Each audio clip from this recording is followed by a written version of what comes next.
Hong Kong has been under the scrutiny of analysts and scholars ever since the national security law has been passed. Democratic institutions are slowly being curtailed, and the Carrie Lam administration is being put to question.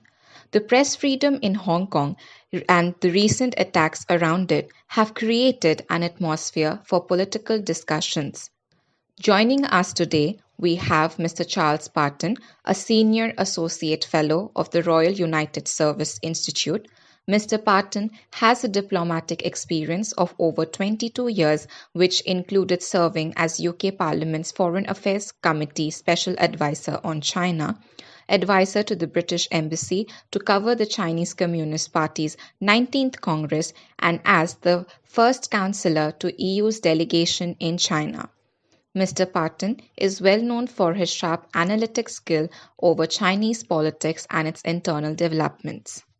So, to begin with the first question, Mr. Parton, the press freedom in Hong Kong has created an atmosphere for political discussions after the RTHK denied the renewal of the contract for Nabila Kosar, who was an integral journalist covering the anti-government protest in 2019. How would you like to explain the scenario given the current political setting of Hong Kong? Well, I think that it's clear that the Chinese Communist Party's aim is to control Hong Kong and make it in not too short or too long a time frame, no different from any other city in China.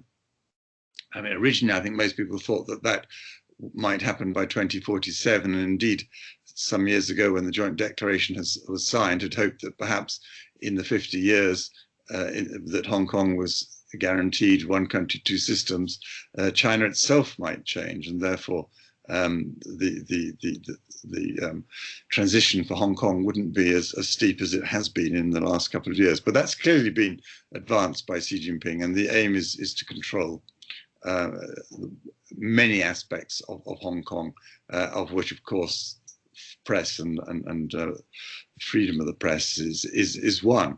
So RTHK fits into that mold, and we've seen how things are being scrubbed from RTHK's archive, how there's a civil servant in charge, how a number of its well-known journalists have either had pressure on them or have seen that their futures are going to be curtailed within RTHK and have left. And I think this is, it's not just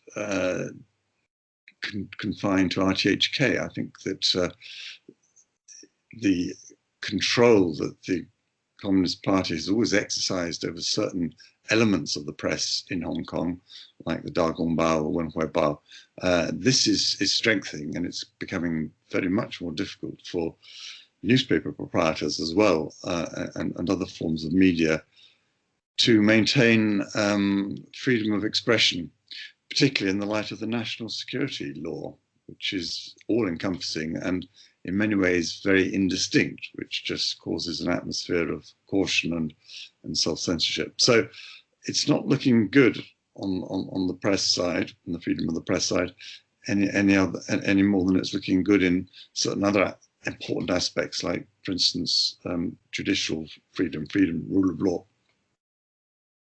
All right, so moving on to the next question, which is going to be around Carrie Lam. The current content of the RTHK, which dates not more than 2 or 3 years, were taken down from YouTube and other social media platforms. Lam defended the move, stating that these content has gone against the 2017 election pledge. So why do you think there's a sudden awakening of vigilance for Carrie Lam? Well, I don't think that Carrie Lam has a great deal of choice in what she does.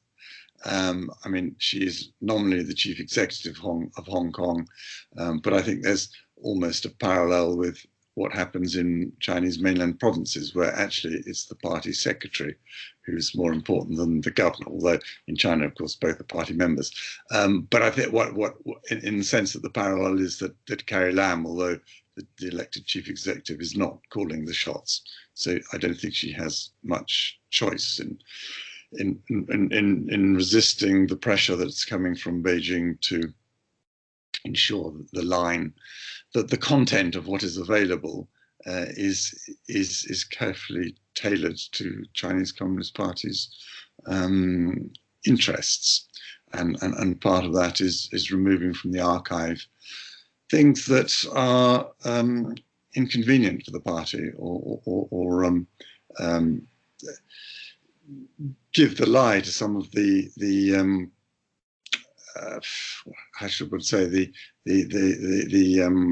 picture that the party wants to paint of itself, both in Hong Kong or indeed in China. Just a follow-up to the Carrie Lam question. In her recent statements, there has been some sort of an ambiguity when she mentions that the free press will still have the freedom to be slightly objective, but then again not publish anything which goes against the laws. So do you also feel that there is a certain sense of ambiguity in all the statements that she's making? Yes, I think there is, but I don't think that either she or the press have much choice, because there's ambiguity baked into things like the national security law. You've got to be very careful what you say in Hong Kong, or indeed actually anywhere in the world, according to that law, because it has extraterritorial, it has no limits on its where it's applicable. So yes, I think generally there is a mood of caution throughout Hong Kong. And we've seen, not necessarily in the context of the press, but elsewhere, the sorts of quite steep sentences that have been applied to people for doing what has been quite common in Hong Kong, which is freedom of protest, freedom to associate and demonstrate, etc. So I'm afraid it's part of a picture of those freedoms being slowly closed down. All right. Jimmy Lai, who was arrested for the umbrella movement, has landed in jail, and that too, ironically, on the World Freedom Day. There are certain bloggers now who have started to delete their individually created content, and this is a direct attack to democracy, and Lai's arrest outrightly points that. Do you think this sends out a message on what the Lam administration is intending to do? Well, I suppose the part of that, your question, which I immediately react to, is to say, well, when you ask about a message that the Lam administration, and I think it goes back to what I've just said, is that, of course, officially it's a Lam administration, but we all know who's calling the shots behind the scenes, and that's the Chinese Communist Party through its organs within Hong Kong, and indeed back in Beijing.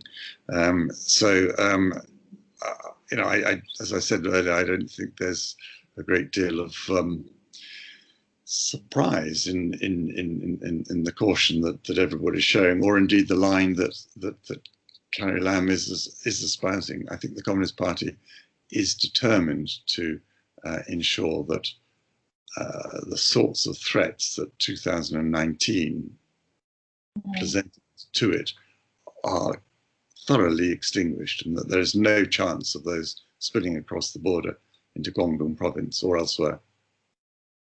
All right, so moving on to the next question. China's motive to alter the cosmopolitanism of Hong Kong could act as a severe obstacle for its economy. How would you like to situate the media freedom and economic disruptions for Hong Kong? Well, I think if you're asking me the importance of the media and freedom of speech for Hong Kong, I think it's extremely important. Free flow of information, of course. Much of that information that goes to help Hong Kong's prosperity as a financial centre, a legal centre, or whatever, doesn't have a political content, but some of it inevitably will.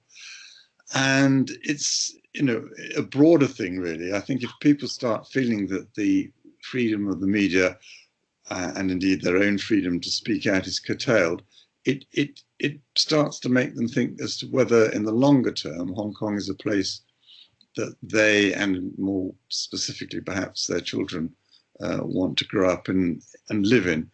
And that then spills over into the prosperity of Hong Kong and the fact that good brains may emigrate and not contribute to its continued fortune. So I don't think you can divorce freedom of the media and freedom of the circulation of the flow of information from a place's prosperity. Of course, I suppose the answer to that would be, well, China itself isn't doing too badly, and information is somewhat restricted. But I think the jury, well, first of all, I'd say that Hong Kong has a very specialized role in which information plays a very big part. But even when it comes to mainland China, I think that the jury is out in terms of the very long-term prosperity of China. I know that that's perhaps a minority view, because many people say that China is going to be the superpower of the 21st century. I happen to disagree, but Xi Jinping himself has put a great emphasis on the question of innovation. And I think one of the important roots of innovation is a free flow of information. So for that's another reason why I'm a little bit pessimistic about China's economy in the long term, but that's a big argument. All right. So to the concluding question, the press freedom in Hong Kong has been under attack for a few years now, and Beijing, like you said, is also stepping up the game to alter the traditional media set. The expat community in Hong Kong is also declining. So would you agree if I say that China has been successful in taking over the autonomy of Hong Kong?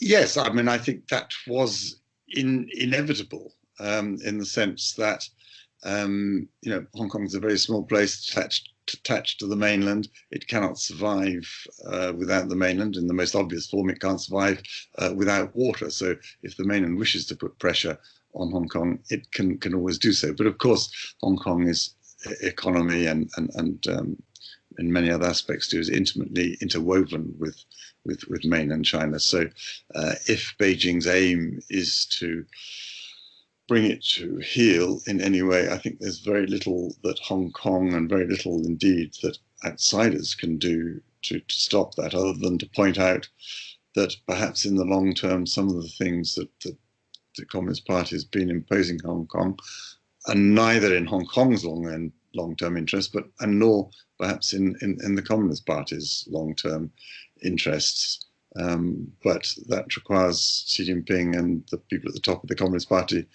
to be willing to listen. All right. So that brings us to the end of the segment. Thank you, Mr. Charles Parton, for taking time out of your schedule and